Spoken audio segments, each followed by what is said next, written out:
Judaizantes. Você já foi chamado por esse termo? Conhece esse termo?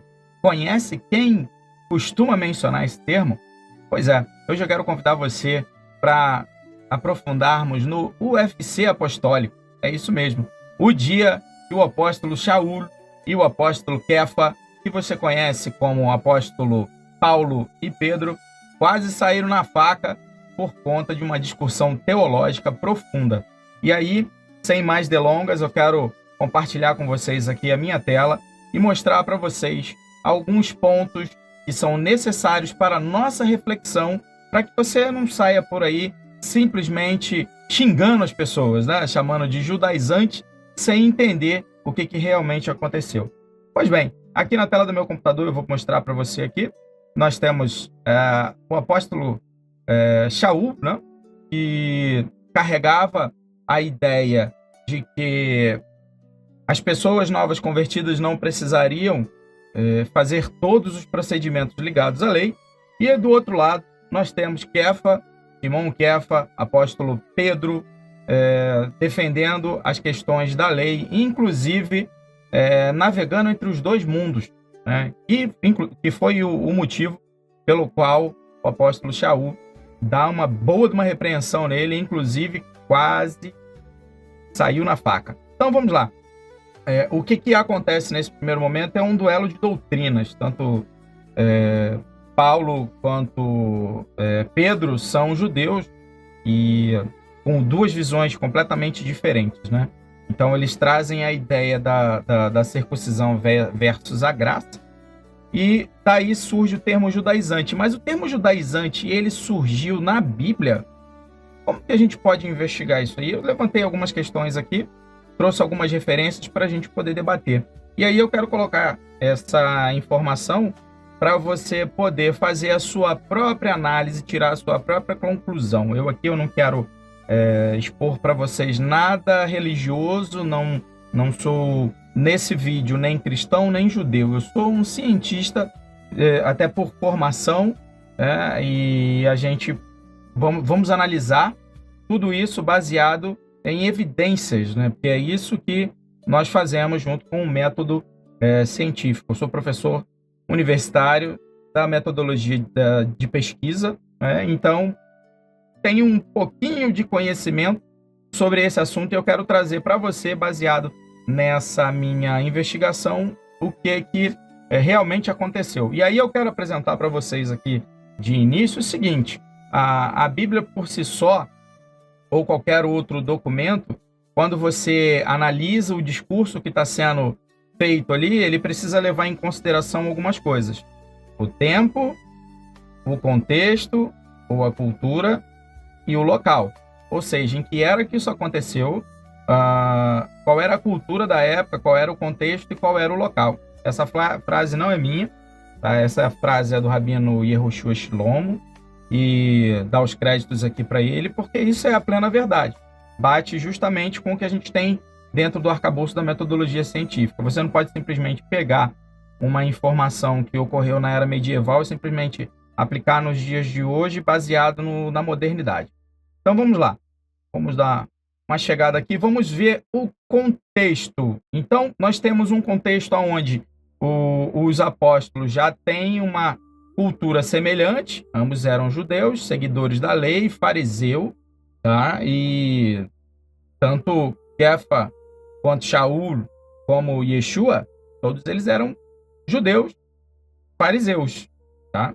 E se você se contorceu aí quando eu disse que Yeshua era fariseu, depois a gente conversa isso numa outra situação. Então, falando aqui de Kefa e de Shaul, ambos eram judeus praticantes. E aí eles tinham como fariseu a lei oral e a lei escrita. E isso gerava uma divisão, né? O que hoje foi adjetivado negativamente como seita, na realidade eram grupos, eram partidos, né? Como se fosse vários. Imagina o Congresso Nacional com vários partidos ali. Era a mesma coisa que acontecia nessa época em Israel, no templo. Você tem os fariseus, os saduceus, os zelotes, os essênios, e os essênios mais afastados, porque ele não queria estar misturado junto com isso, e outros grupos, né? Então, falando basicamente dos fariseus e saduceus, os saduceus eram os aristocratas do templo naquela época, colocados pela parte política, ou seja, o domínio, quando era grego ou quando era romano, essas nações designavam quem seriam o sumo sacerdote e todos os restantes ali daquele alto clero, vamos dizer assim, do templo sagrado do judaísmo daquela época. Então, esses eram os saduceus. E aí, muita gente fala sobre a corrupção, sobre eles não participarem da genealogia de Arão, para poder estarem ali, né? Eram de várias genealogias. Então, todo mundo, para quem tem o mínimo de conhecimento aí da cultura judaica, sabe que só ministrava no templo, só se tornava sumo sacerdote quem era da genealogia levita, né? E sumo sacerdote, quem era da genealogia de Arão. E esses camaradas, eles tinham crenças do mesmo assunto de maneira diferente dos fariseus, tá? E aí, vamos ver um pouquinho aqui sobre o que eles pensavam. Os fariseus, assim como Shaul, como Yeshua, como Kefa, eles criam na Torá oral, para além da Torá escrita, tá? Isso nem se discute, mas cria na Torá oral, foi passada de geração em geração, e criam também na ressurreição. Isso aí, inclusive, é mencionado em Atos 23, do verso 6 a 28. E é curioso que como cristão, os cristãos que não acreditam na ressurreição, sabe, é meio incoerente, né? Então, tá mais ali alinhado com... Os cristãos estão mais alinhados ali com os fariseus nessa questão, por mais que tenha um grupo que não aceita a Torá oral, ok? E aí, quando você pega uma referência como o Pirkei Avot, ali no primeiro, já na abertura dele, o Tana, né, que é o estudioso ali agora me falha se ele é só estudioso ou se ele também é o escritor, né? Ele menciona ali que Moisés recebeu a Torá ele menciona ali, que Moisés recebeu a Torá no Sinai. E aí, qual é a indicação? A indicação é justamente que tanto a Torá oral, quanto a Torá escrita, como outras coisas relacionadas à Torá, são provenientes não do homem, não do mundo físico, do mundo terreno, mas sim parte de uma autoridade superior, uma autoridade divina, uma autoridade espiritual que compartilha conosco. E aí ele já começa abrindo assim, ó, Moisés recebeu a Torá no Sinai, para que não haja dúvidas de que isso não é coisa do homem, ok? E aí, quando a gente tem ali em Atos 23, no capítulo 6, ele vai dizer assim, ó, e Shaul, sabendo que uma parte dos saduceus, os outros fariseus, clamou num conselho, homens e irmãos, eu sou fariseu, filho de fariseu, e no tocante à esperança da ressurreição dos mortos, sou julgado. E a partir daí começa uma treta, né? Nesse momento ali, está rolando uma discussão ali com ele, e os saduceus começam a discutir com os fariseus sobre essa questão, justamente porque ele traz essa informação da ressurreição dos mortos, e a partir dali gera esse contexto de problema para essa galera. E, como eu falei anteriormente, os saduceus, eles dominavam o templo, né? Era a liderança do templo na época, e eles rejeitavam a tradição oral e a vida após a morte, ou seja, também não acreditavam na ressurreição. E aqui o versículo que corrobora a treta que deu, né? Então, havendo dito isto, houve dissenção entre os fariseus e os saduceus, e a multidão se dividiu, porque os saduceus dizem que não há ressurreição, nem anjo, nem espírito, mas os fariseus reconhecem todas essas coisas, ou seja, reconhece uma e a outra coisa. Então, novamente eu puxo ali, né, o cristianismo está mais colado no farisaísmo do que a galera pensa, né? Então, acreditam em anjo, em ressurreição, mas os saduceus não. Então havia esse problema. E aí, E aí eu tô falando isso tudo para te introduzir na informação, porque a grande questão é, o gentio, ele deve ou não circuncidar, ele deve ou não seguir as mesmas tradições judaicas, ele deve ou não aceitar o modo de vida do judaísmo, ou seja, o gentio. Quem é o gentio? Todo mundo que não é de Israel, que não é nascido judeu, de pais judeus, etc, etc. Esses são os gentios, ou, como a Bíblia fala em alguns momentos, as nações. E aí tem uma referência, né? Que a Guemará, ela vai falar sobre como ensinar um gentio, e aí nesse capítulo, no Talmud babilônico, ali 31, Shabbat 31a, tem uma página inteira falando sobre como o rabino Hillel e o rabino Shammai tratavam um novo convertido. E aí conta vários casos, né, que o novo convertido não, o goi, ou o estrangeiro, ou o gentio, ele vai até esse rabino e pede alguma informação espiritual ou alguma orientação sobre a condução da sua vida, e Shammai não quer de ideia com eles não. E aí tem 3 ocasiões, né? Eles saem em todas as 3 ocasiões, ou melhor, eram três estrangeiros diferentes, e eles vão tanto em Hillel quanto Shammai. Quando eles vão em Hillel pacientemente vai explicando para eles, vai mostrando o caminho e tal. E no final, a Guemará vai dizer o seguinte, que a impaciência de Shammai quase nos afastou do mundo, mas a paciência de Hillel nos trouxe para debaixo das asas da presença da Shekhinah. Então, já há ali uma discussão entre 2 grandes rabinos de referência, e legal que existe uma frase dos sábios que diz assim: aonde há 2 judeus, há 4 opiniões diferentes. Ou seja, os judeus estão o tempo inteiro discutindo, os judeus estão o tempo inteiro investigando, produzindo livros, estudando, lendo livros e discutindo as informações, assim como a gente está fazendo aqui nesse momento. E para eles isso é altamente natural. Só em religiões que querem dominar as massas ou controlar a maneira que as pessoas pensam, que há esse problema com a discordância de alguém, né? Se a pessoa discorda, ela vira um problema, ela já é separada, e aí muitas vezes o adjetivo judaizante entra como uma maneira de tolir, né? Ou de parar, de travar a pessoa que pensa diferente, porque às vezes ela tem um pensamento que o outro camarada, por não entender, por não buscar as fontes, ou por não, sei lá, faltar evidência científica para eles arrumam esse adjetivo para depreciar essa pessoa. Mas vamos lá, vamos seguindo aqui. Então a Torá oral, que é chamada também de Torá Shebeal-Pé, sobre o relacionamento com os gentios, ela vai falar o seguinte no Mishnah Avodah Zarah. Ela tem 5 capítulos. E aí ela tem o seguinte, capítulo 1.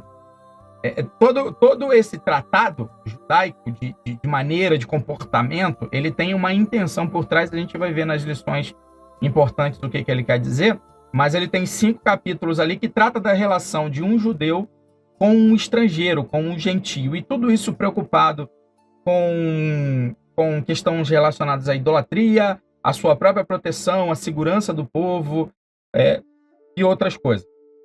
Vamos lá, capítulo 1, a interação comercial, social com os gentios por precaução contra a idolatria. Então, no primeiro capítulo, ele já vem com essa paulada. E se você lembrar lá em Atos, capítulo 15, Yaakov, o apóstolo Tiago, ele vai dizer, se eu não me engano, é a primeira coisa que ele fala sobre quando um gentio vem do estrangeiro para seguir as práticas da igreja, vamos dizer assim, porque falar igreja naquela época não existia igreja ali, nem existia cristianismo, mas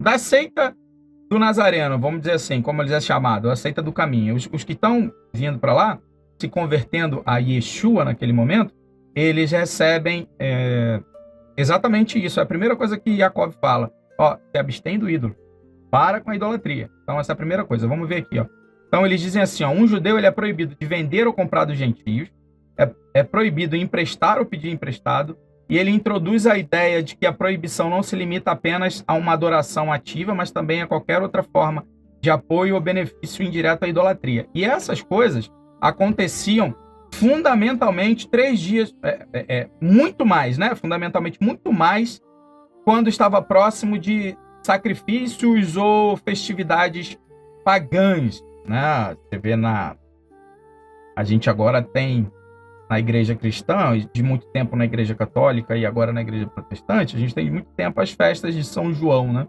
Festa de junho, julho aqui no Brasil, né? E aí as igrejas protestantes fazem a festa do milho, a festa disso, a festa daquilo e tal. Então, há uma incoerência ali. Então, esse primeiro capítulo, ele já traz essa ideia. Ó, se você tiver, principalmente, próximo desses festivais, eram 3 principais na época, mas se você tiver próximo desses festivais, você não deve vender, comprar, emprestar, pedir emprestado. Por quê? Porque você poderia estar financiando a idolatria ou estar comprando de alguém, seja gentio, você também estaria financiando ou promovendo o financiamento de um festival idólatra. E por conta disso, você era proibido. E aí tem muita gente que fala, mas a lei oral, e não sei o quê. Meu amigo, isso aí é básico. Se você que é de uma outra religião, por exemplo, vamos falar de novo da evangélica, porque tem o pessoal de matriz africana, e rapidinho arrepia até o pelo, né?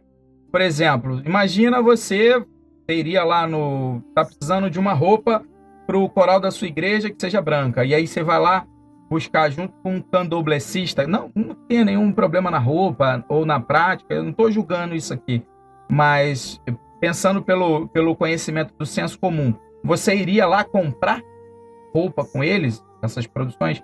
Porque eu conheço gente que não come nem a comida produzida por eles, porque diz assim, não, a gente está comendo comida oferecida aos ídolos. E, cara, às vezes não tem nada disso, né? Mas é uma maneira que você está evitando ali fazer um link com uma outra religião. Então, a ideia do capítulo 1 da Mishnah Avodah é justamente essa. Avodah, inclusive, é culto estranho, né? Serviço estranho. Então, o primeiro capítulo já trata sobre essa questão e ele dá base para todos os outros. Quando a gente fala do capítulo 2, está se tratando de alimentos, bebidas e utensílios de gentios. Aí é muito louco também, porque tem uma lei, as leis dietéticas judaicas, né? A kashrut ou kosher, ou kasher, né? Como você quiser chamar. Esse tratado ele vai falar também dos alimentos, das bebidas, dos utensílios, né? Porque há um cuidado muito grande com isso, né? Então ele fala basicamente sobre as proibições alimentares e as bebidas relacionadas aos gentios, proibição de comer o pão, o azeite e principalmente o vinho dos gentios.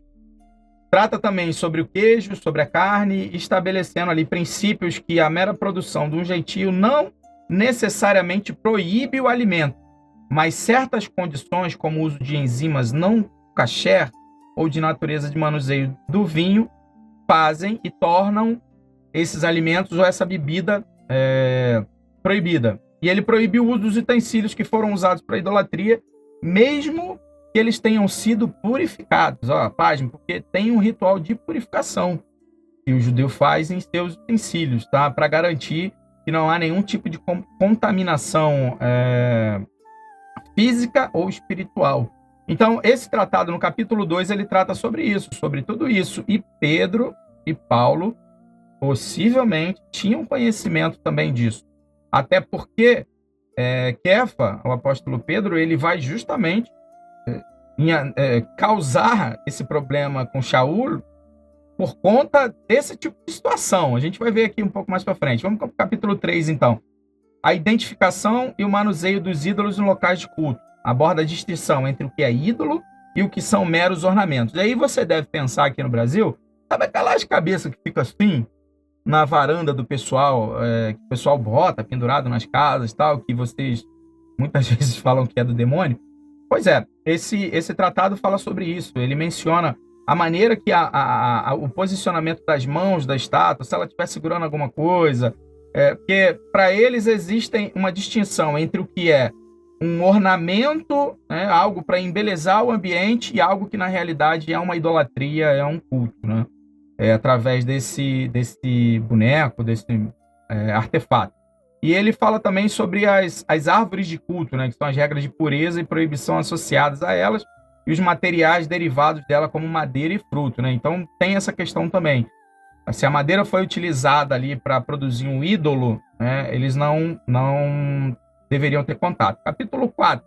A anulação da idolatria, é o bitul, e a interação com o vinho. Olha que interessante. Olha como é que o conhecimento transforma. Porque tem muita gente que só lê a Bíblia e fala às vezes das coisas e não sabe esses detalhes, né? Então esses tratados trazem essas informações interessantíssimas. Então no quarto ele vai falar assim, ó: apenas o gentio pode anular o status de um ídolo especificamente com atos que constituam essa anulação. Conheço gente que quando se converteu pegava as estátuas que tinham dentro de casa e quebraram as estátuas, os objetos de culto, quebraram ou queimaram. Tá? É disso que esse tratado está falando, não especificamente disso que eu mencionei agora, mas de condutas semelhantes a essa. E aí, outra coisa que ele fala é que são os ídolos, os itens encontrados perto de ídolos, também também é abordado nesse tratado, e eles distinguem o que é oferta idólatra e o que são objetos acidentais, ou seja, você está com uma oferenda simbólica, cultual para uma, como eu posso dizer, uma manifestação espiritual, uma forma de culto, e de repente o teu celular caiu ali do lado. Nessa época eles verificavam se esse celular, nesse momento que ele está ali, ele se tornou impuro, um objeto de idolatria ou não. Se ele só caiu por ali, você raspa e fica mula, sai dali, vai embora. Então ele trata sobre isso. E quando ele fala sobre as leis do vinho, cara, é muito importante, porque tem os vinhos da libação, né? As bebidas que são oferecidas e são tomadas, inclusive, como um ritual a ídolos, um ritual pagão, vamos dizer assim. Então ele diz assim, ó: as leis de vinho, de libação, especialmente em cenários onde o judeu interage com o vinho de gentios, como transporte ou em lagares, introduzindo conceitos como necessidade de supervisão e limites de tempo para a sua suspeita de contaminação. Tem uns casos bem interessantes nessa parte, nesse capítulo, que ele fala sobre se o cara está produzindo o vinho é para idolatria, o judeu não pode trabalhar para esse cara transportando esse vinho. Ele não pode emprestar o animal dele para o cara transportar esse vinho. É muito doido. Traz toda essa informação. Agora, se o cara produziu o vinho para alguma outra coisa, uma parte dele foi separada para idolatria e a outra parte não, aqui eu estou deduzindo, tá? E a outra parte não, aí sim o judeu pode transportar, o judeu pode emprestar o animal. Basicamente, se a coisa não foi feita para idolatria, o judeu, nessa época e nessa questão da Mishnah da Azará, ele não, se foi acidentalmente, ou melhor, se ele produziu isso para culto, o judeu não pode chegar nem perto, não pode emprestar animal, não pode pagar, não pode trabalhar, não pode receber, porque o dinheiro vai ser maldito, o salário vai ser maldito, vai ser fruto de idolatria.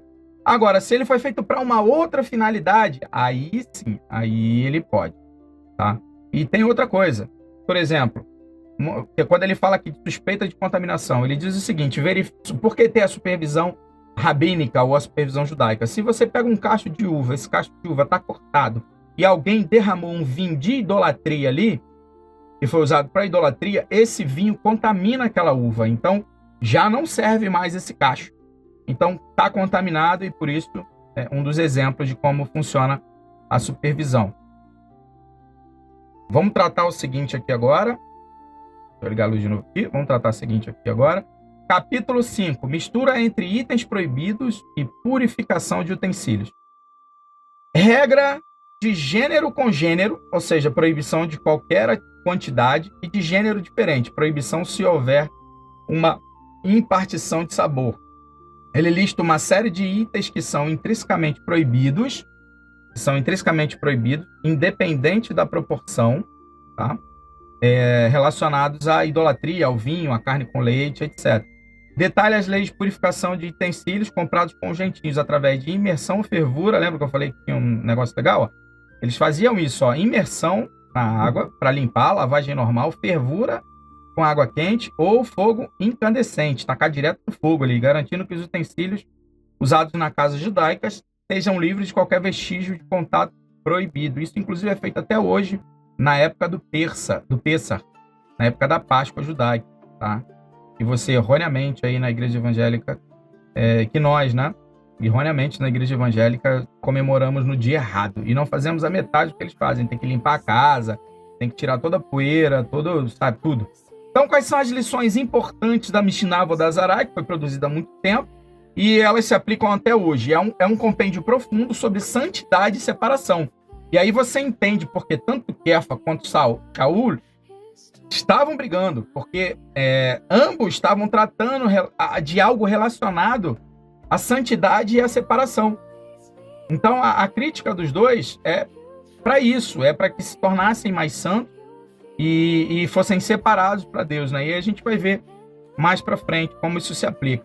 Fala também da importância de manter a pureza espiritual e a identidade distintiva em um mundo pluralista. Ou seja, qual é o problema disso? Você que condena a Torá oral, você que não presta, isso não é um documento de Deus, que não leu o que eu falei primeiro lá na frente, que a Torá foi entregue a Moisés lá no Monte Sinai.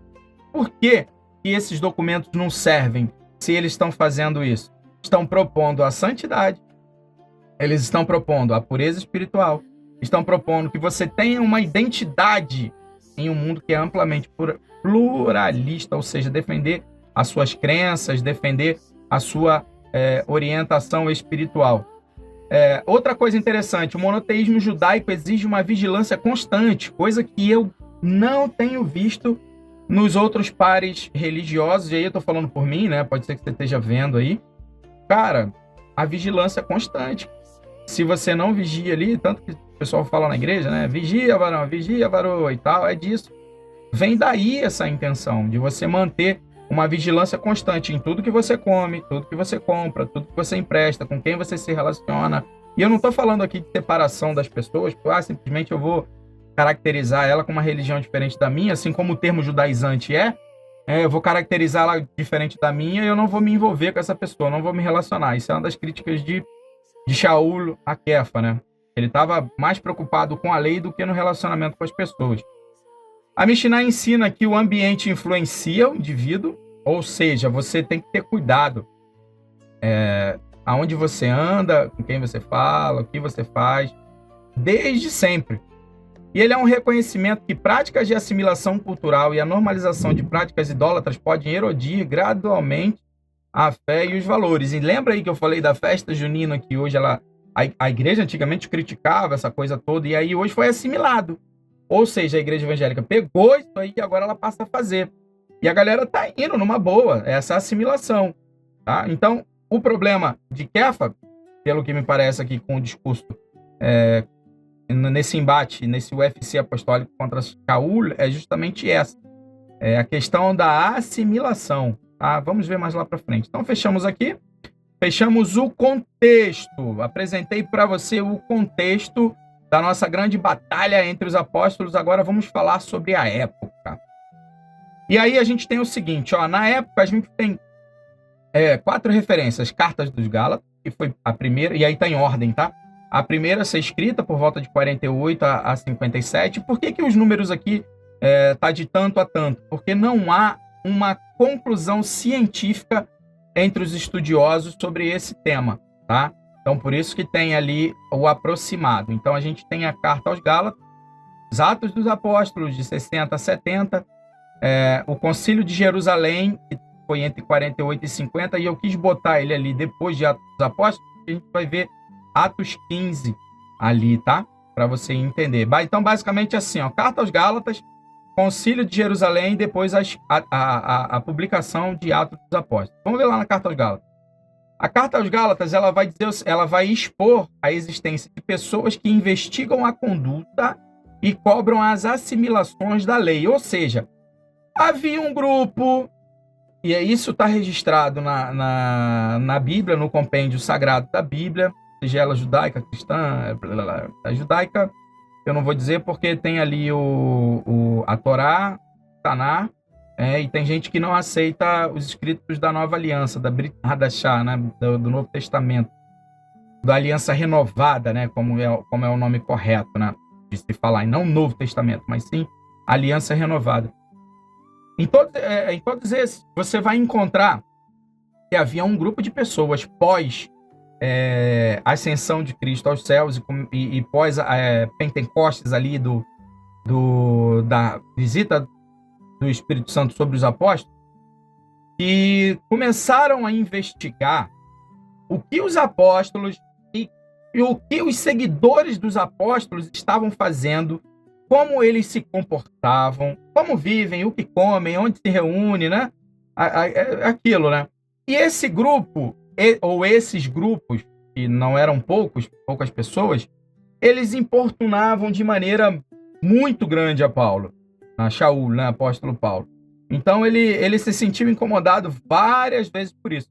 E aí ele coloca em xeque, o apóstolo Shaul coloca em xeque se tais pessoas foram realmente enviados de Jerusalém de Yaakov, do apóstolo Tiago, Yaakov, irmão de Yeshua.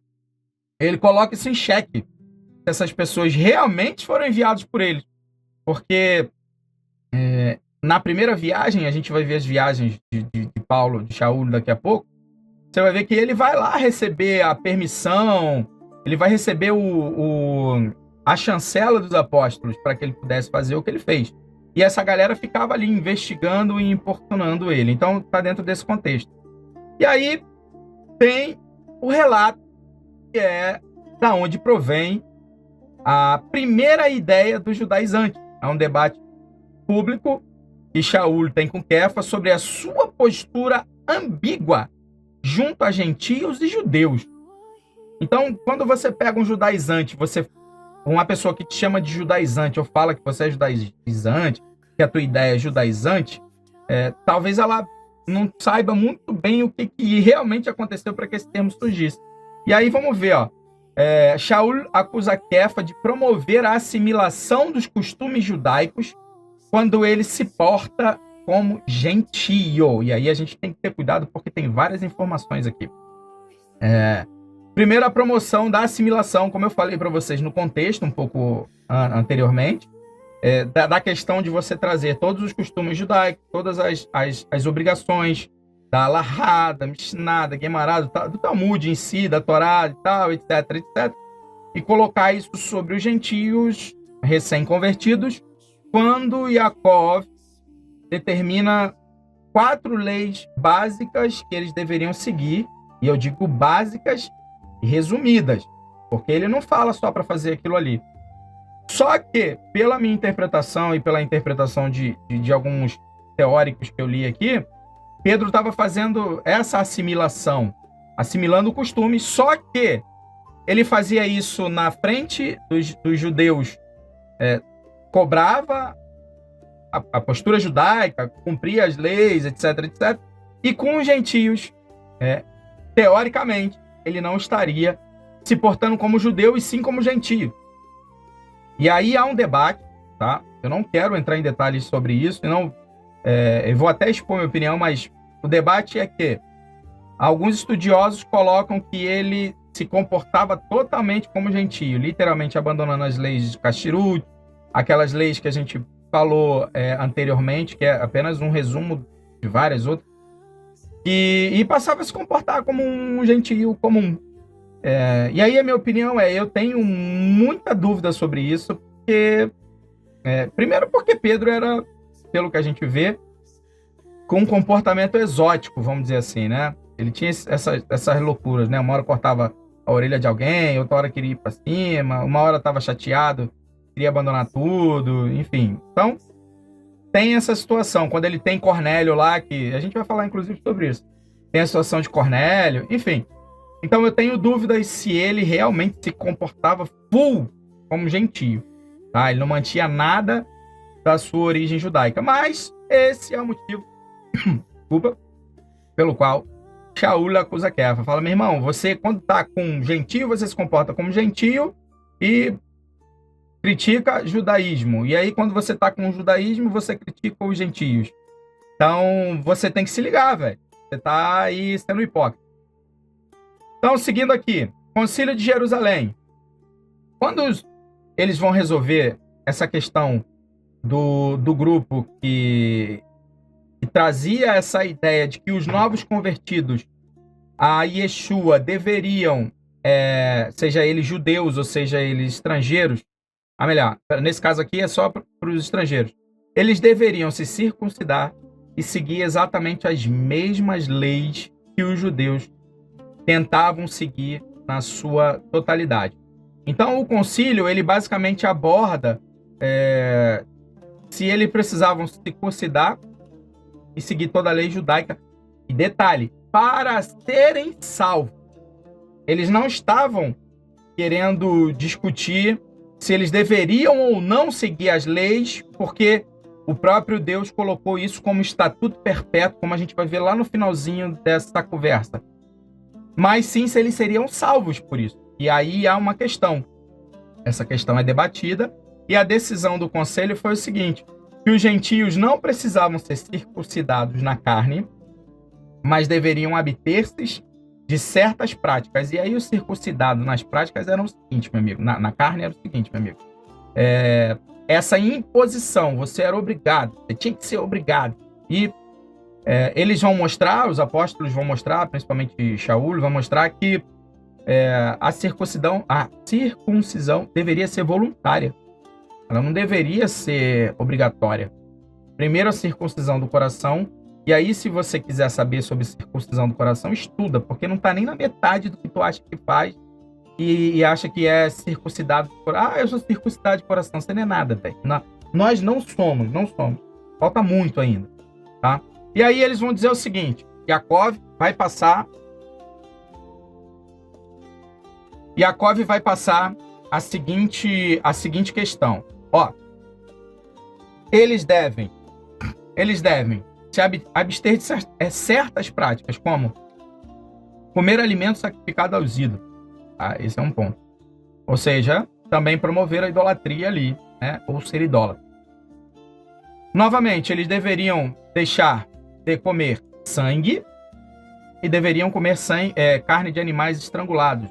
E esses estrangulados no sangue, tá? Não é um animal que era morto por estrangulamento, não. Era carne que ainda continha sangue.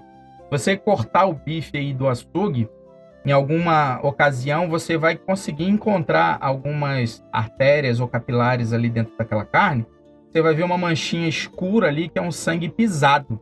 E aí você comer essa carne, você como gentio, segundo a imposição de Yaakov, líder da igreja de Jerusalém, no primeiro concílio de Jerusalém, você deveria se abster disso, tá? Isso, apesar de ter ligação com a Torá, ligação com os costumes da lei de Moisés e o costume judaico, quem está falando é Yaakov, irmão de Yeshua, que era judeu, obviamente, e está indicando que você não deveria fazer isso, comer esse tipo de carne. E se abster da imoralidade sexual. E a imoralidade sexual, a gente pode colocar aí pornografia, sexo com animais, principalmente, adultério e umas outras questões mais pesadas aí que diz respeito aos casais. Pesquise aí sobre período de nidar, também considerada imoralidade sexual, das brabas, inclusive. Então ele traz, quando Yaakov coloca essas orientações, ele diz que isso é o mínimo que os gentios precisam cumprir para se dizerem seguidores de Yeshua, membros da congregação dos seguidores da comunidade de Yeshua. E ele diz mais abaixo no texto lá, e a maioria da galera não lê, ele diz assim, ó, eles são instruídos em seguida a aprender sobre a lei de Moisés na sinagoga aos sábados. Você possivelmente não leu, nem te ensinaram isso, né? Ele vai dizer lá, a lei de Moisés tem quem pregue nas sinagogas todo sábado. Ou seja, Olha só, a decisão é: vocês não vão comer alimentos, vocês não vão promover idolatria, nem praticar idolatria, não vão comer sangue, nem carne sufocada por sangue, e não vão praticar imoralidade sexual. 4 coisas. O restante, isso é o mínimo, isso é o básico, isso é o resumo. E aí eu te falo, tem muita gente que utiliza isso aqui para anular a continuidade da obediência aos mandamentos, ok? Isso aqui é o mínimo que Yaakov pede para a gente seguir. Aqueles que têm os meus mandamentos e o guarda é o que me ama. Você lembra desse texto? E quais eram os mandamentos? Eram todos aqueles outros, galerinha. Todos aqueles outros. Pelo menos é disso que ficou claro para mim nessa pesquisa. E aí ele fala sobre isso, ó. Lei de Moisés, você vai aprender no sábado na sinagoga. Sobre as outras coisas relacionadas à Torá, você vai aprender na sinagoga. Ou seja, se converteu, pega o cara, proibido, ou melhor, proibido. Ó, fião, não pratique idolatria, não come sangue, não come carne com sangue, não pratique imoralidade sexual, vai para a sinagoga no sábado aprender o restante. Então, a intenção é, como eu falei essa semana, deixar de viver no resumo, porque isso é o resumo. Deixar de viver só nessas 4 coisinhas e aprender a viver o todo. Então vamos lá. Viagem de Shaul. Né? Ele faz a primeira visita após a sua conversão, está ali em Atos 9:26 a 30, em Gálatas 1:18, e os motivos são para conhecer Pedro, ou Kefa, apresentar Barnaba, ou Barnabé, como você conhece na Bíblia tradicional aí do português, e indiretamente recebe a aceitação dos apóstolos e a chancela para fazer. Se eu não me engano, Barnaba era um recém-convertido. Não lembro se era ele ou se era Tito. Me perdoa, essa daí vocês vão ter que conferir. Aliás, confiram tudo que eu estou falando aqui, tá? Não é para acreditar em tudo que eu estou falando sem antes conferir por vocês mesmos. No ano 46, ele faz uma outra visita para levar uma coleta do pessoal lá da Turquia, da igreja, se fala da igreja, da comunidade de Antioquia, para os irmãos da comunidade de Jerusalém por conta da fome que estava ocorrendo lá. E aí, novamente, eu vou ressaltar o ponto. Não havia igreja nessa época. Haviam comunidades. O termo original é Kehilá, que é comunidade, não é igreja. Igreja é outro termo. Os estudiosos debatem se a visita de Ato 11 é a mesma mencionada em Gálatas 2. Tá? Vamos lá, o que mais tem aqui? Concílio de Jerusalém. Essa visita foi a crucial, diretamente ligada à questão dos judaizantes. Então ele vai para tratar desse grupo que estava promovendo essa assimilação. Tá? E aí, agora vem a treta do apostólico aí, do resumo do combate apostólico. Né? Kefa foi a Antioquia inicialmente, e ele inicialmente comia com os gentios, mas se afastavam quando aquele grupo, lembra, que era da parte de Yaakov, eu tenho dúvidas se era de Yaakov ou não, mas que queriam assimilar o judaísmo, quando esse grupo chegava, ele, por medo dos que eram da circuncisão, ele se separava, ele saía de perto. E aí que começa a treta do UFC apostólico. Shaul repreende-o publicamente, defendendo a liberdade do evangelho para os gentios. Este incidente mostra que, apesar da decisão do concílio, lá de Atos 15, a tensão com os judaizantes ainda persistia. Tá? Teoricamente, o problema já estava resolvido, mas ele volta à tona aqui. E aí, esse lance de repreender publicamente é o seguinte: isso é uma questão muito nobre de Shaul, que inclusive respeita muito o apóstolo Kefa, Pedro, como o príncipe ali, vamos dizer, dos apóstolos, o 01 dos apóstolos.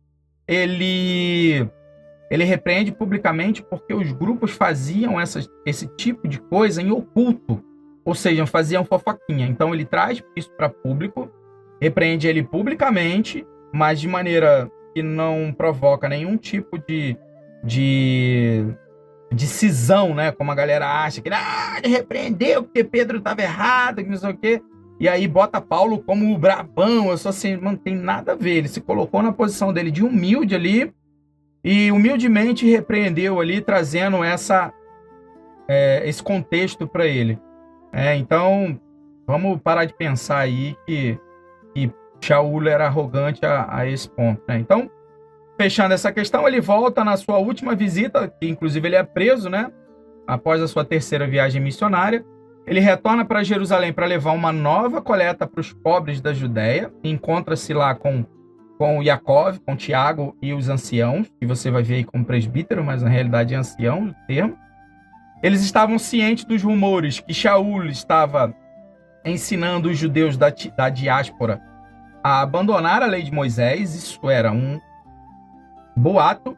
E aí, para provar a sua própria observância à lei, o próprio apóstolo Shaul, o próprio apóstolo Paulo, o próprio apóstolo Saulo, eu vou deixar isso bem claro para você saber de que eu estou falando, ele, para provar que ele era um observante da lei de Moisés, um seguidor fiel, ele concorda em participar de um rito de purificação no templo. E pior, ele tem que pagar para mais 4 caras ainda. E não era barato esse ritual não, né? O nazireado lá, o voto de nazireu. Então ele faz isso, ele gasta uma fortuna nisso aí, meu irmão. Então o cara gasta um dinheiro, paga o dele, paga dos outros 4 que foram com ele, para provar que esses caras eram seguidores da lei e que eles não estavam, que ele não estava criando uma nova religião, ele não estava criando uma nova maneira de se viver e não estava abandonando as leis judaicas só porque ele encontrou e teve um encontro com Yeshua, não, tá?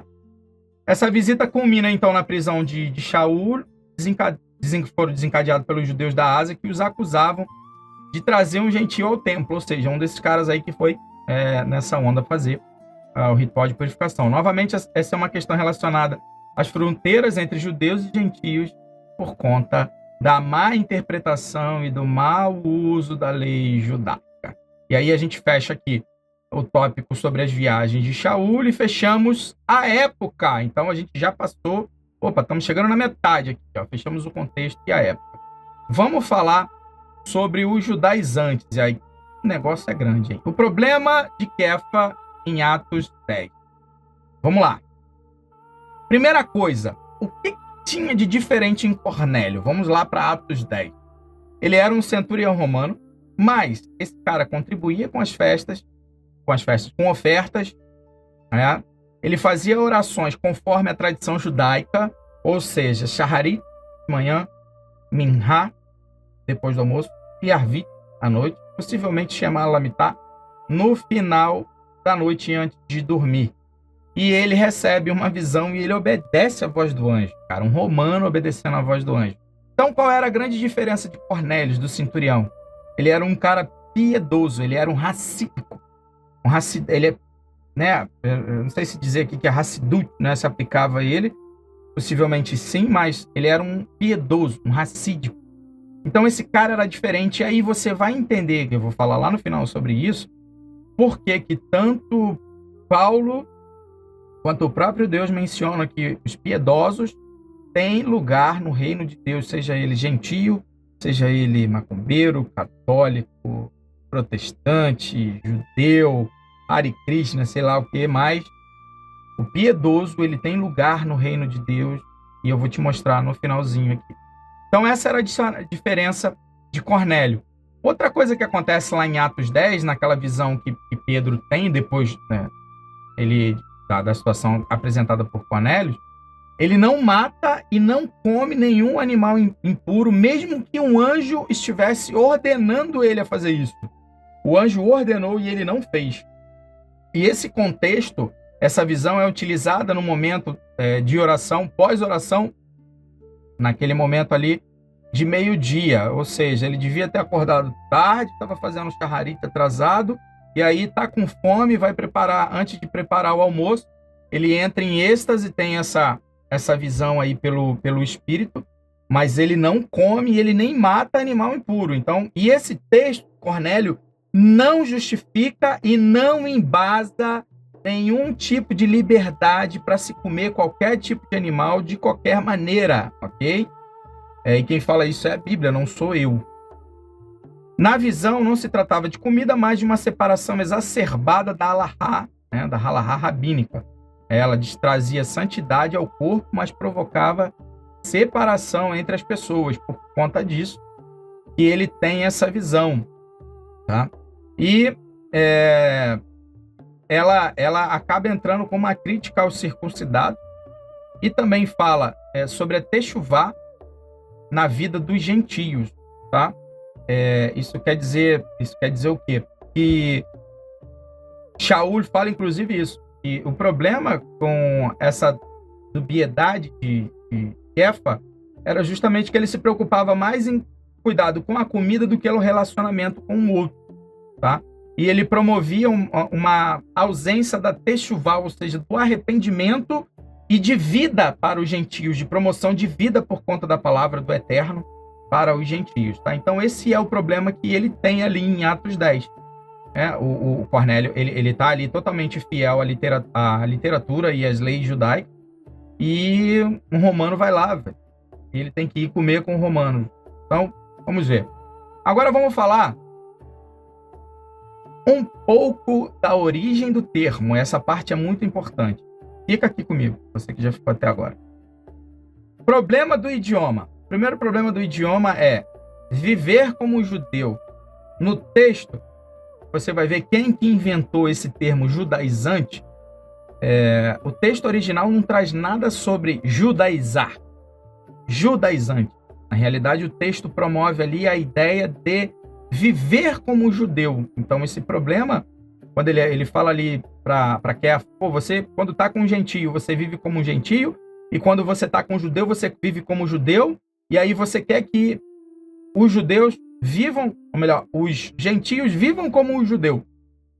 E aí, esse é o termo, não que judaize os gentios, ou você tem um comportamento judaizante. Isso não está escrito em nenhum local sagrado. Tá? Pode estar na tradução do português aí, errada, intencional, viciada, mas no original não. Então, ele fala sobre aderir às práticas judaicas, tá? As práticas judaicas. E aí eu faço uma pergunta, e daqui a pouco eu vou fazer ali um monte de pergunta que não tem resposta. Eu queria saber o porquê que se parecer com um judeu causa tanta repulsa nos cristãos. Essa é uma questão. Por que parecer com um judeu? Jesus já era judeu, nasceu judeu, viveu como judeu, foi um rabino e mestre judeu, ensinou como judeu, morreu como judeu, ressuscitou como judeu, e quando ele retornar, ele retorna como leão da tribo de Judá. Então por que a gente, cristão, tem tanto problema em se parecer com o judeu? Qual é o problema? Será que a gente está sendo antissemita? Ou a gente escutou pessoas que tinham raiva e ódio dos judeus e promoveram sofisma e a gente caiu no sofisma?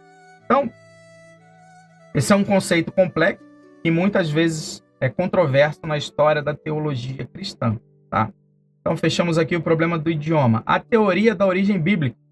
Gálatas 1, 2, 4, diz assim, ó, Paulo repreende Pedro em Antioquia, dizendo, se tu, sendo judeu, vive como um gentio, e não como judeu, não está dizendo que ele come aqui, tá? E não como judeu, porque obriga os gentios a judaizar. E o termo grego indica a imposição, que fala sobre a imposição de leis de Caxirute aqui. Então a gente tem dois problemas aqui. Primeiro, essa versão, Almeida Corrigida e Fiel, a CF, que bota a ideia de judaizar, quando o termo ali não é judaizar, na realidade é viver como judeu, a frase, não judaizar. E o termo ali que ele utiliza passa a ideia de que Paulo não estava seguindo, de que Kefa, de Pedro, não estava seguindo a Caxirute judaica, as leis judaicas, da dietética judaica. Então isso é um problema, tá? Isso é uma teoria, mas a gente vai ver agora que isso não tem a ver. Vamos falar isso porque no contexto original do hebraico não tem. É um termo católico que os evangélicos utilizam com muita frequência. Inclusive esse que vos fala toda hora está sendo chamado de judaizante. E o meu pensamento é judaizante. Talvez até você esteja pensando aí. Mas deixa eu mostrar aqui porque que ele é um termo católico que eu vou te provar na literatura. Nós temos esses caras aqui, ó. Inácio de Antioquia, Justino Marte, Tertuliano, Orígenes, João Crisóstomo, Agostinho de Hipona, Epifânio de Salamina e Jerônimo. Para os católicos, todos eles está escrito São Inácio, São Justino, São Tertuliano e etc, etc. Esses caras que começaram a utilizar o termo judaizante para depreciar ou colocar alguém que pensasse diferente ou quisesse trazer uma aproximação para alguns comportamentos, alguns padrões judaicos, eles colocavam essa informação, inclusive, né, para causar alguns problemas para essas pessoas que pensavam assim. E eu não vou entrar em detalhes. Aí vamos ver o que Inácio... Eu tentei fazer meio que numa ordem cronológica aqui, mas não sei se vai funcionar, tá, galera? Vou passar aqui, ó. Inácio de Antioquia foi um dos primeiros. E aí a citação dele, ele diz o seguinte, ó: não sejamos, portanto, insensíveis à sua bondade, pois se eles nos recompensassem de acordo com as nossas obras, deixaríamos de existir. Até aí, beleza. Até aí eu concordo com ele. Portanto, tendo nos tornado seus discípulos, aprendemos a viver de acordo com os princípios do cristianismo. Mas, pô, não tinha cristianismo nessa época, brother. É isso que os caras não entendem. Só havia judaísmo nessa época. Não havia igreja, não havia cristianismo, não haviam cristãos. É um problema que vai surgir depois. Muito. Não vou dizer o problema, mas isso é um termo que vai surgir depois. Aí ele diz o seguinte, porque todo aquele... Aí a pergunta é, a gente deve viver de acordo com o cristianismo católico, evangélico, cristão, entre outros aí, acessórios, ou a gente deve viver de acordo com a Torá, com a palavra de Deus, com o que o próprio Deus falou. E aí ele continua, porque todo aquele que é chamado por qualquer... Ó, pega a visão. Porque todo aquele que é chamado por qualquer outro nome, além deste, ou seja, de cristão, de cristianismo, não é de Deus. Ou seja, aí, cara, você vê isso implícito, inclusive, dentro das igrejas, né? Seja ela cristã, evangélica, metodista, enfim. Cara, se você não segue aquela doutrina, aquela regra ali, você não é de Deus. Então, e aí eu vou puxar de novo, né? Porque esse termo aqui no Brasil é muito fácil de exemplificar. E se você pega alguém de matriz africana, ou de religião que não é cristã, esses caras não são de Deus, não. Eles são de quem? Quem fez essas pessoas? Eles praticam o quê? Então, Inácio de Antioquia já começa aí, velho. Se você quer ser cristão, você tem que ser chamado por esse nome, porque se você não for cristão, você não é de Deus. E isso abriu margem para matança, assassinatos sem controle, para opressão da massa, para opressão do pensamento, para opressão do povo, para separação entre grupos. Deixe, pois, o fermento mau, o velho e azedo, e transformados pelo novo fermento que é Jesus Cristo. Pô, fermento na Bíblia é indicação de pecado, cara. E aí, bota Jesus Cristo como um pecador ali, como um novo fermento. Isso não ficou claro para mim, sabe? Sede salgados nele, para que ninguém vos veja corrompidos pelo vosso sabor, sereis condenados. Olha que maneiro. Olha o termo aqui onde surge, ó. É absurdo professar a Jesus Cristo e judaizar. E aí começa a utilização desse termo judaizante. Começa com Inácio de Antioquia.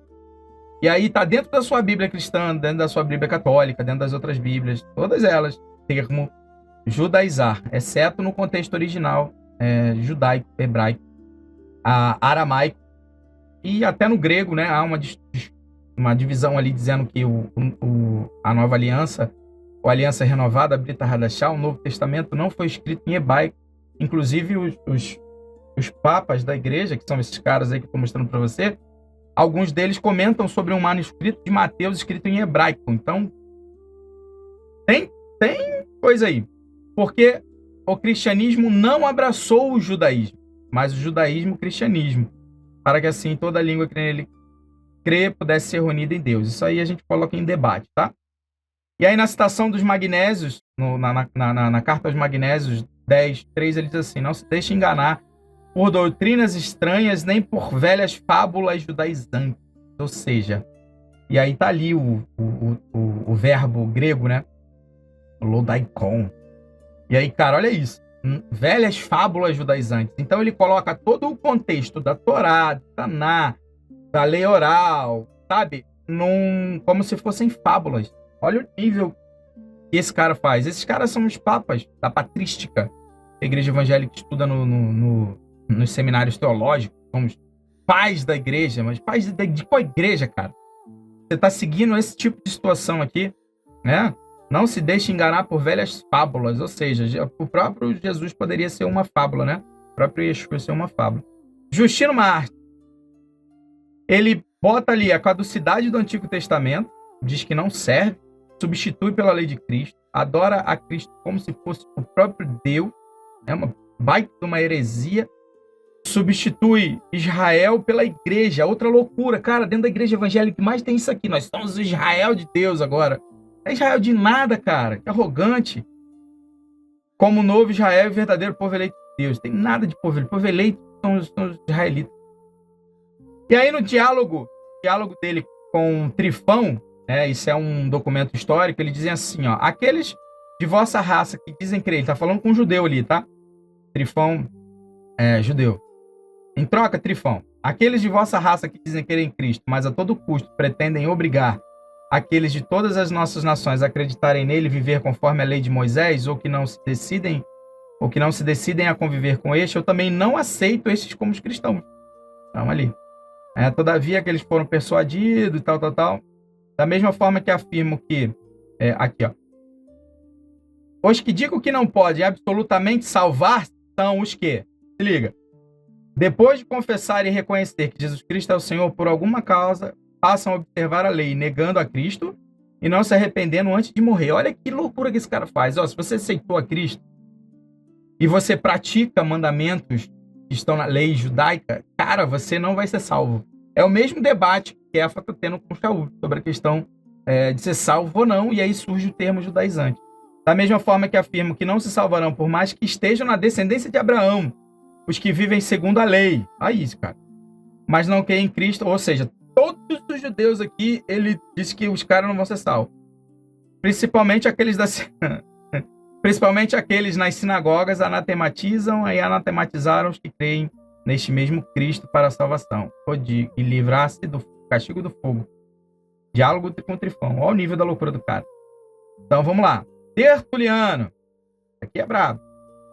No texto Adverso Ludaio, ou seja, contra os judeus, ele argumenta que a antiga aliança e suas leis, como circuncisão, shabat, sacrifícios, foram temporárias e preparatórias para Cristo, e a nova aliança o suplantou.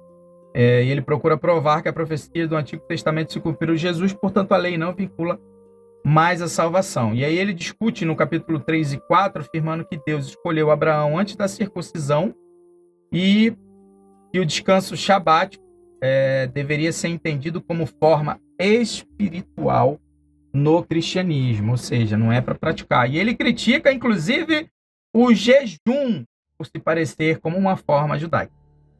Aí o texto dele diz assim, além disso, a primeira coisa que tenho a dizer aos judaizantes é que nada é pior do que a contenciosidade e luta do que dilacerar a igreja, despedaçando e rasgando em muitas partes os mantos que os ladrões não ousaram rasgar. Ele está falando de Yeshua aqui, né, com o tal do manto vermelho que eles colocam lá, e aí novamente o termo judaizante, tá? Dizendo que isso é muito pior do que rasgar, aqueles que rasgaram o manto de Yeshua durante a procissão da Via Crucis, né, que é conhecida como Via Crucis. Orígenes, aqui falou bastante, ó. Alguns sobrenomes de Cristo judaizaram, ou ludaizontes, que é o termo no grego, né, observando a lei judaica. O sentido da circuncisão na prática por Abraão, abolida por Jesus, velho. Olha o nível. Jesus foi circuncidado, ele é abolida. Aonde que está na Bíblia que Jesus aboliu? Não queria que seus discípulos observassem. Não cabe expor aqui no momento. Orígenes no livro 4. Aí ele fala sobre as leis dos animais puros, dos animais impuros, e ele fala sobre os vícios, né, dos pecados e tal. Falando relacionados aos judeus, ele diz assim, ó, para resumir. Por exemplo, não é apenas uma proibição literal, os ensinamentos da impureza moral. Assim, a lei, mesmo em suas partes mais literais, guiavam o povo à pureza espiritual e à moral, preparando para o evangelho, onde a verdadeira pureza vem na fé em Cristo. Olha a incoerência que ele tem, né? Lei de Moisés era a sombra das coisas vindouras. Enfim, então, esse é mais um que fala sobre o judaizante. Para você ver que o termo judaizante não é um termo bíblico, não é evangélico, é católico, criado pelos pais da igreja. E aí, ó, alguns entre nós que consideraram as sinagogas iguais a igrejas, que vão à sinagoga para o festival da trombeta, para judaizar. Ou seja, se você vai para a sinagoga, ou se você vai cumprir as festas judaicas, que são festas espirituais, você está judaizando, você é judaizante, né? As festas dos judeus são lamentáveis e miseráveis e em breve marcharão sobre nós um após o outro em rápida sucessão. Festa das trombetas, tabernáculos. E detalhe que ele não se apega que Atos 2 aconteceu na festa dos tabernáculos.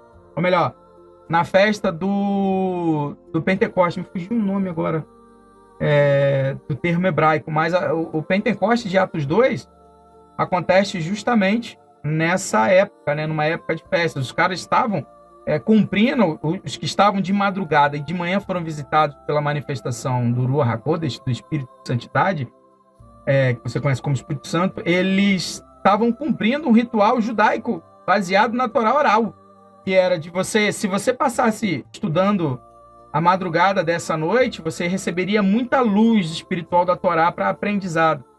Olha como é que é incoerente, né? Se juntarão aos judeus para manter sua festa e observar seus jejuns. Desejo expulsar este costume perverso da igreja neste momento. E parece que ele teve sucesso. Inclusive nas igrejas protestantes, né? O sucesso dele foi grande. Perguntarei a cada um que está doente: você é cristão? Porque o zelo. E por que então tem os zelos da prática judaica? É um judeu? Porque você está criando problema na igreja. Não lada o persa com o persa, não é o bárbaro ansioso pelo que diz respeito ao bárbaro. Olha a comparação que eles fazem, né?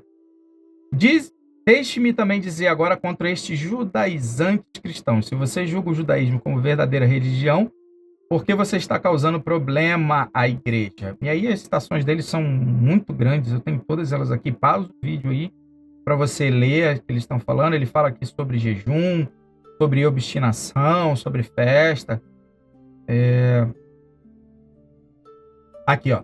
Isto nos leva a uma conclusão sobre outro assunto de grande importância. As observâncias relativas aos sacrifícios, aos sábados, à lua nova e a todas essas coisas prescritas no modo de vida judaico daqueles dias não eram essenciais, mas quando eles foram observados não podiam dar contribuição à virtude.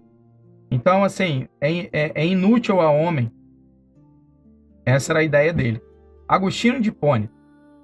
João Crisóstomo, inclusive, era um dos mais que odiavam os judeus, tá?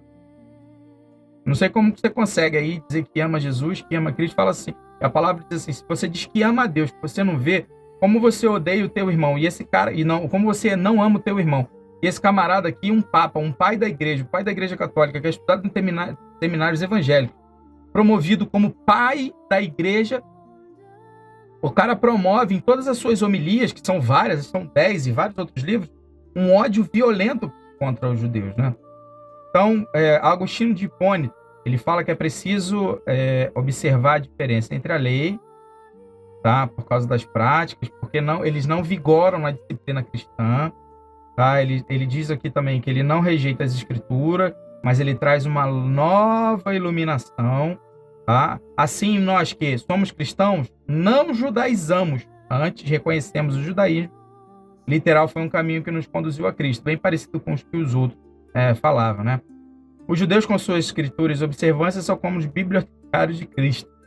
Eles não judaizam para a salvação, pois a salvação vem da fé em Cristo. Olha o nível, velho. Vou passar. Epifânio de Salamina. Primeiro uso claro do substantivo judaizante, tá? No grego, com um grupo de ebionitas e nazarenos, possivelmente do grupo lá da seita do caminho, da seita de Paulo, Kefa, Pedro, Jacó, enfim. No Panário, ele diz o seguinte: eles, ebionitas, insistem em guardar... Desculpa, os ebionitas eram um grupo de estrangeiros que se converteram a Cristo e estaria praticando as leis, né? Eles, ebionitas, insistem em guardar o sábado, a circuncisão e todos os outros costumes judaicos, mas também dizem crer em Cristo. São hereges judaizantes, pois misturaram a lei de Moisés com o evangelho de Cristo. Esse grupo possivelmente foi o grupo que se converteu e seguiu o que Tiago, Jacó, apóstolo Tiago, falou em Atos 15, né? Moisés se ensina todo sábado na sinagoga, vai lá e aprende. E aí está o resultado. Sobre os nazarenos, ainda no Panário 29 e 30, ele fala assim, eles aceitam a Cristo, mas seguem a Torá. A Torá é Deus falando. Seguem a Torá, guardando sábado, festas judaicas, não são nem judeus nem cristãos verdadeiros, mas uma seita híbrida. Ou seja, se o próprio Deus falando, se torna mais importante do que qualquer outra pessoa. Mas para eles não, a Torá devia ser, para ele não, a Torá devia ser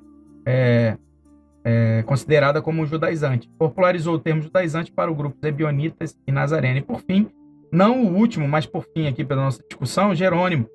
Paulo repreendeu Pedro por judaizar, ou seja, volta aos costumes judaicos. Carta a Agostinho. Hoje há muitos sobrenomes de cristão, mas mantém práticas judaicas como observância de sábios, abstinência dos alimentos. Esses são judaizantes, como Paulo advertiu. Ou seja, cara, então todo esse grupo aqui, 1, 2, 3, 4, 5, 6, 7, 8, e mais uma continuidade, é da onde que vem o termo judaizante, cara, o termo altamente católico, feito por papas, por pessoas que odiavam os judeus, que tentavam dissimilar, né, as práticas, separar as práticas. Cara, e a gente está usando isso na igreja evangélica, assim, como xingamento, sabe? Fica aí a reflexão para você. Vamos sair da origem do termo e aí entrar na depreciação de ser chamado judaizante. O termo serviu para traçar uma linha divisória entre o cristianismo majoritariamente cristão e o judaísmo, né? Implicou na heterodoxia ou heresia como um termo pejorativo para doutrinas e práticas consideradas desviantes do verdadeiro cristianismo. Cara, olha isso. O cristianismo sai de dentro do judaísmo e é tratado como heresia. Cria um conflito teológico, né? Que foi o primeiro conflito ali deles, né? Para a igreja primitiva, como integrar os gentios sem impor os requisitos da lei mosaica. E aqui ele fala novamente da igreja, mas não é a igreja, isso aí é dos judeus, né, da galera judaica ali que estava convertida a Yeshua, e depois os estrangeiros que chegam. Cria o antijudaísmo, né, ou o antissemitismo, né, o uso contribui para esse antijudaísmo teológico e demoniza os judeus e cria uma diferenciação interna, né? Se você pensa diferente, cara, se você fala qualquer tipo de coisa sobre isso, você é judaizante. E aí, olha que legal, há uma reparação católica que acontece no Concílio Vaticano II, em 1965, embora não utilizem o termo judaizante, ele marca uma mudança de abordagem da Igreja Católica, porque os evangélicos até hoje não fizeram isso, só um grupo. Ele reconhece, ele condenava o antijudaísmo, aliás, condena o antijudaísmo e enfatiza as raízes judaicas do cristianismo. Olha como a Igreja Católica está avançada. Reconheceu que os judeus continuavam a ser o povo da aliança e a ênfase na reconciliação, no respeito mútuo, embora a diferença teológica sobre a lei de Cristo permaneça. Ou seja, a Igreja Católica reconheceu, né? E aí o que dizem os supostos protestantes? Que a galera diz que Martim Lutero, Calvino era protestante, e os caras não tinham nada de protestante. Os caras não eram evangélicos, não fundaram a igreja evangélica e tal. Eles só dispararam um estopim ali e a galera veio depois, né? Então vamos ver aqui o que eles dizem, ó. Lutero diz assim, ó, os judaizantes hoje são os papistas católicos romanos, que misturam a obra da lei com o evangelho como se a justificação viesse do rito, não somente da fé em Cristo. Ou seja, para Lutero, o católico agora é judaizante, não mais os judeus em si, né? E no sermão contra os legalistas, ele diz assim, ó, os que ensinam em missas, peregrinações, jejuns, são necessariamente para a salvação, são tão judaizantes quanto o fariseu do tempo de Paulo, ou seja, de Shaul. E ele desconsidera que os fariseus eram o grande grupo de Yeshua, Pedro, Paulo e afim. Já Calvino diz assim, ó, sobre os judaizantes modernos, os romanistas, que são os católicos, são como os judaizantes antigos, pois transformaram o sacramento em uma nova cerimônia legal, como se fosse necessária para a graça. E no comentário dele sobre Atos 15, ele diz assim, ó, o Concílio de Jerusalém condenou os judaizantes, mas a igreja romana reviveu os erros, impondo tradições humanas como se fossem mandamentos divinos. E aí, cara, da onde que ele tirou isso? Porque a igreja não estava em Atos 15, na realidade, né? Estava no Concílio de Jerusalém entre judeus, tratando sobre os goim, sobre os gentios, e eles não condenaram as práticas. Eles orientaram o que o povo devia fazer. Isso tem que ficar claro. No Concílio de Atos 15, não há uma condenação de judaizantes. O grupo tinha um grupo específico para isso. E era um grupo que promovia certas práticas que também não estavam de acordo. Mas nesse concílio, a ideia é justamente passar aquele resumo, né? Quais leis eles deviam seguir. Então, fechamos aqui nos judaizantes, estamos terminando o nosso estudo, e aí perguntas sem resposta. Vamos falar aqui sobre Lutero, sobre os judeus e suas mentiras. A gente tem esse livro, né? Lutero, ele tem um livro, ele começa muito bem, amando os judeus, e depois ele termina odiando ao ponto de querer mandar queimar as casas dos judeus. Esse é o dito pai da igreja protestante, né? Então a gente tem que dizer o seguinte aqui. Primeira coisa, a observância da lei, ela é espiritual e interna ou não? Existe diferença entre judaizar e escolher cumprir as leis? E o que dizem os católicos, os protestantes e os rabinos sobre isso? A primeira pergunta é: a observância da lei é espiritual e interna? E aí a gente vai tratar isso no tópico aqui, sobre o que Deus diz sobre isso, porque as leis são eternas, as leis de Deus, elas são mandamentos, fugiu o termo aqui, são mandamentos perpétuos, ou seja, perpétuo é para sempre. Então, você escolhe seguir ou não. E a diferença e aí que é o que provoca, a diferença entre judaizar e escolher cumprir as leis. Se você escolheu cumprir as leis ou uma determinada lei, por exemplo, eu não como carne de porco, eu sou judaizante por causa disso? Ou eu estou simplesmente seguindo um mandamento que é eterno? Lutero, ele vai dizer então assim, ó: nós cristãos somos como selvagens, como os judeus.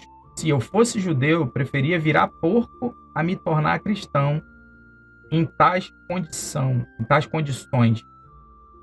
Então veja que declaração forte dele. Nós cristãos somos como selvagens, como os judeus. Ou seja, esse termo judaizar está promovendo justamente isso que Lutero falava. A gente, contra os judeus, nós somos selvagens, cara.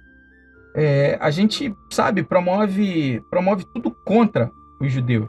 Inclusive, é possível que o cristianismo tenha sido o maior assassino de judeus na história da humanidade.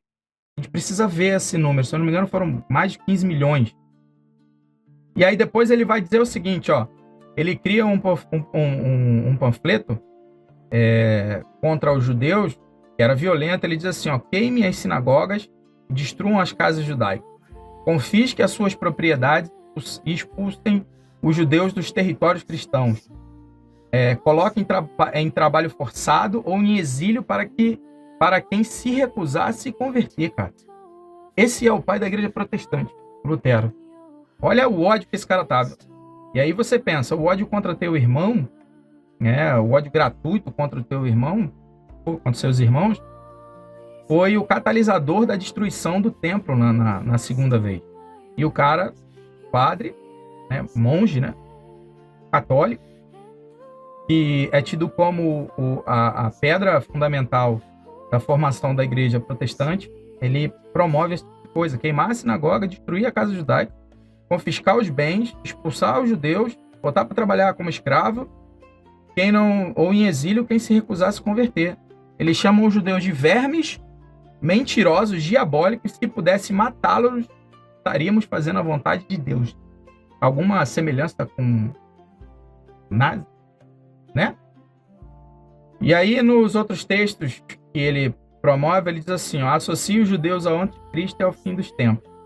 E no século XX, os nazistas usaram esses escritos de Lutero para legitimar os holocaustos. Tá? E a igreja luterana, no início, cita Lutero para promover prática antijudaica. E aí, o que dizem os rabinos, os católicos e os protestantes? Recentemente, o Papa Francisco disse o seguinte: a igreja deve ser inclusiva como Paulo, mas enraizada como Pedro. E o rabino Jonathan Sacks, ele diz o seguinte: o diálogo judaico-cristão começa a entender as nossas divergências originais. E os protestantes não disseram nada até agora. Então tá feio para o protestante. E aí o que Deus, resumindo, o que Deus diz sobre isso? Em Isaías 57, 56, 3-7, em uma tradução aproximada, ele diz assim, ó: não diga ao estrangeiro que se chegar ao Senhor, certamente o Senhor me separará do seu povo, nem tampouco diga ao eunuco, eu sou uma árvore seca, pois assim diz o Senhor ao eunuco, que guardam os meus sábados, escolhem o que me agrada e abraçam a minha aliança. Então, Deus falando: darei na minha casa, dentro dos meus muros, um memorial e um nome melhor do que os filhos e filhas. Darei um nome eterno que nunca será apagado. E aos estrangeiros que se achegarem ao Senhor para servirem e para amarem o nome do Senhor, para serem seus servos, todos que guardam o sábado e não profanam e abraçam a minha aliança. Também os levarei ao meu santo monte e os alegrarei na minha casa de oração. Seus holocaustos e sacrifícios serão aceitos no meu altar, e pois a minha casa será chamada casa de oração para todos os povos. Então, e aqui eu quero ler um texto. Não, deixa o texto de número depois. Olha o nível. Vamos seguir. Ruth 1:6. 1:16, 17. O teu povo será o meu povo, teu Deus será o meu Deus. É um modelo de conversão. Em Êxodo 12:49. Haverá uma só lei para o natural da terra e para o estrangeiro que peregrina entre vós. Ou seja, se você é um estrangeiro e quer viver com o povo de Israel, só tem uma lei, que é a lei de Deus. E Levítico diz: como natural, ou seja, como judeu, entre vós será o estrangeiro que peregrina convosco, tu o amarás como a ti mesmo. E por fim, Números 15-16. Quanto à congregação, haverá para vós e para o estrangeiro que peregrinar convosco um só estatuto, um estatuto perpétuo nas vossas gerações. Como assim vós sois, assim será o estrangeiro perante ao Senhor. Uma só lei, uma só ordenança, e haverá para vós e para o estrangeiro que peregrinar peregrinar convosco. Esse texto é particularmente importante porque ele afirma explicitamente que não existem dois padrões. Todos que aderem à comunidade devem seguir as leis e devem ser tratados igualmente diante de Deus. E aí vamos para o resumo da ópera, finalmente. O resumo da ópera é o seguinte, pessoal. Nessa leitura toda, para mim, na minha opinião, ficou claro que há lugar para o gentio, para os das nações, para o convertido, que pratica a santidade, pratica bons atos, pratica a hassidut, ou pratica a piedade, pratica boas obras também, né? Há um lugar para eles, isso está evidente no que a gente leu aqui nos textos, e na Bíblia vai falar sobre isso, inclusive o texto de Isaías fala sobre isso. Se me ama, se segue meus preceitos, se segue as minhas orientações, professa o meu nome, eu vou aceitar o sacrifício. Assim é o exemplo de Cornélio. Era um romano que orava, que cumpria aquilo que devia cumprir. E eu não estou falando de mandamento, porque eu não sei se ele conhecia os mandamentos, mas ele estava fazendo as orações. Então, se ele fazia as 3 orações, meu amigo, alguma coisa esse cara sabia. Tinha o conhecimento. Fazia doações toda hora.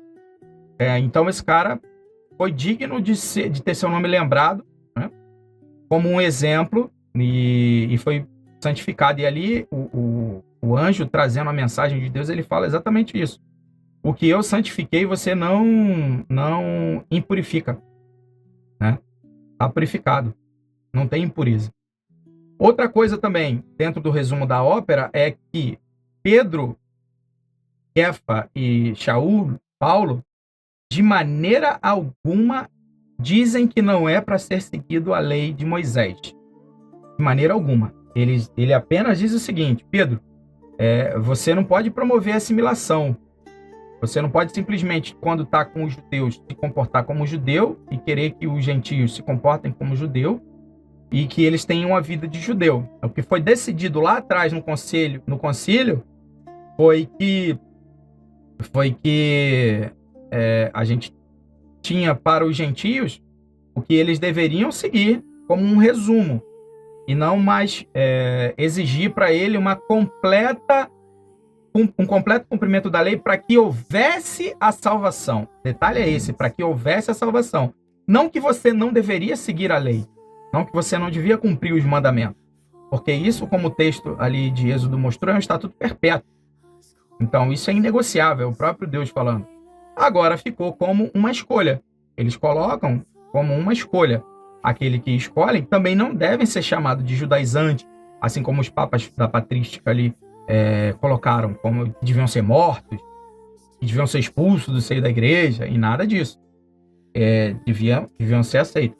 Então, e por fim, não menos importante, Shaul, apóstolo Shaul, ele se comporta como dentro da sua hierarquia. Ele ali respeita a hierarquia de Kefa, de Pedro, e ele debate abertamente com ele sobre essa questão, né? Então, a partir dali, você tem vários vislumbres. Então, basicamente é isso. Pessoal, texto longo, muita coisa, muito conteúdo, muita informação. E a minha pergunta que fica aí para você que assistiu até agora, que ficou aí até o final, que aguentou isso tudo, que lado você ficaria? Um abraço.